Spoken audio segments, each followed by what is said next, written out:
আমরা ডিএম অফিসের সামনে দাঁড়িয়ে আছি।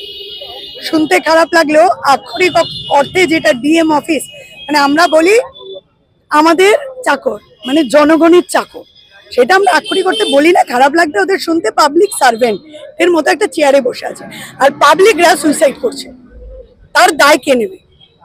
আমাদের বক্তব্য হলো এই যে রিঙ্কু তরফদার, যেই ভদ্র মহিলা মারা গেছেন, মানে সুইসাইড কমিট করেছেন, তিনি একটা সুইসাইডাল নোট লিখে গেছেন।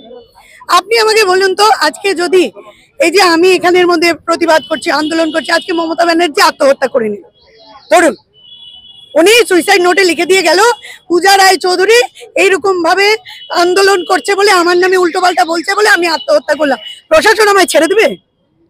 পূজা রায় চৌধুরীকে ছেড়ে দেবে? তুলে নিয়ে যাবে না? তাহলে আজকে রিঙ্কু তরফদার যখন সুইসাইড নোট লিখে যাচ্ছে, তার বাড়ির লোক মানলো না মানলো, তার বাড়ির লোক বললো কি না বললো, দায়টা কার? দায় তার পরিবারের নয়, ব্যক্তি বিশেষ, সে মারা গেছে, সে লিখে দিয়ে গেছে। ওরা তো জ্ঞানেশ কুমারের জ্ঞান নেই জানি আমি, কিন্তু এরা তো মানে অজ্ঞান হয়ে পড়ে আছে এমনিতেই, জ্ঞান থাকা সত্ত্বেও ওরা অজ্ঞান। ওরা বলছে উনি নাম লিখে যায়নি, আরে ভিডিও কে উনি জানেন না? তাহলে ছেড়ে দিক, ইস্তফা দিক, ডিএম এর পদ রাখার দরকার নেই তো। যদি তুমি নাই জানো ভিডিও কে, সুপারভাইজার কে রিঙ্কু দেবীকে এত প্রেশারাইজ করছিল, যদি নাই জানো পদ ছেড়ে দিক। আমরা চেয়েছিলাম একটা সৌজন্য সাক্ষাৎকার, আমরা চেয়েছিলাম, আমরা জাতীয় কংগ্রেসের পক্ষ থেকে আগের দিনও যিনি নদিয়া উত্তরের যে প্রেসিডেন্ট সভাপতি, উনি ফোন করেছিলেন, উনি মেল করেছেন, উনি একটা সময় চেয়েছিলেন যে আমাদের যাতে একটু সময় দেওয়া হয়, আমরা একটু কথা বলবো। কারণ অলরেডি আমরা থানায় গেছি আগের দিন, যেদিন উনি মারা গেছিলেন, গিয়ে আমাদের যারা নেতৃত্বরা আছে সবাই ওখানে গিয়ে আমরা একটা কমপ্লেন জমা দিয়ে এসেছি, যাতে তার ছানবিন হয়, যে দণ্ডবিধি বা যা আইন কানুন যা আছে আমাদের দেশে সেটা মেনে যাতে তার বিচারটা হয়, তার জন্য আমরা দিয়েছি। ডিএম অফিসে আমরা একটু সময় চাইলাম, ওই 5 মিনিট ওনার কাছে নেই। মানে মমতার দালাল, মানে কি বলবো আমি, মানে একটা জায়গা থাকে তো মানুষকে। আমরা ওই আমার বাড়িতে কুকুর আছে, এত লেজ না রে, মানে আমি এতদিন জানতাম কুকুরের থেকে প্রভুভক্ত বোধ আর কিছু হয় না, আর আজকে দেখছি মানে অবাক লাগছে, মনে হচ্ছে এদের মতো কাউকে একটা পোষ্য বানালে হয়তো আমার আরো নাম গান হতো। তো খারাপ লাগছে ভাবতে যে পাবলিক সার্ভেন্ট, তার দায়িত্ব হলো যে কোনো রাজনৈতিক দল তার সাথে দেখা করতে চাইছে, ঝগড়া করতে যাচ্ছিল, আমরা কথা বলতে চাইছি, তো তার সময়টা উনি দেবেন না। যাই হোক, আমরা একটাই বক্তব্য নিয়ে আজকে এসেছি, আমরা তাও ডেপুটেশনটা দিয়ে যাব, ওনাদের ডেপুটেশন বিভাগ আছে, উনি দেখা নাই করতে পারেন।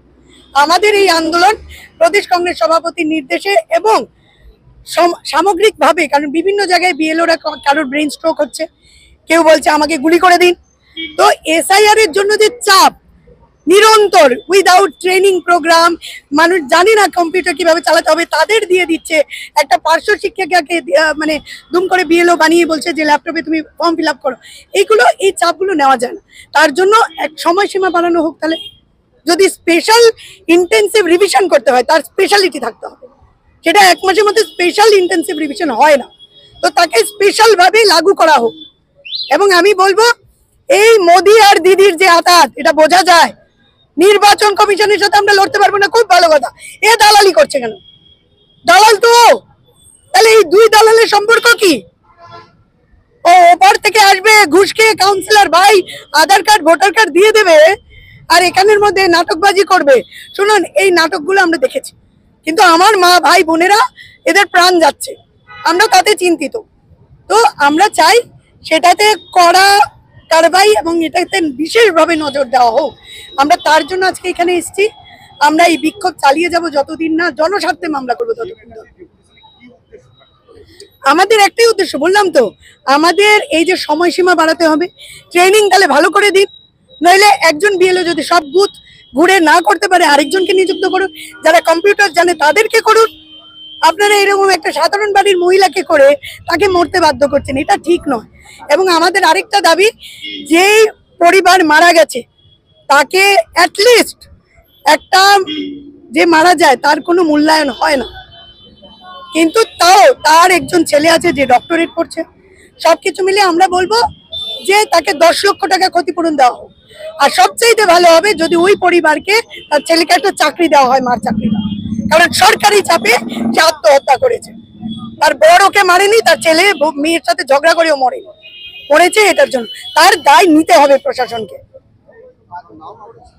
আপনার নাম? আমার নাম পূজা রায় চৌধুরী, আমি সাধারণ সম্পাদিকা পশ্চিমবঙ্গ প্রদেশ কংগ্রেস কমিটি তথা নদিয়া উত্তর জেলার অবজারভার।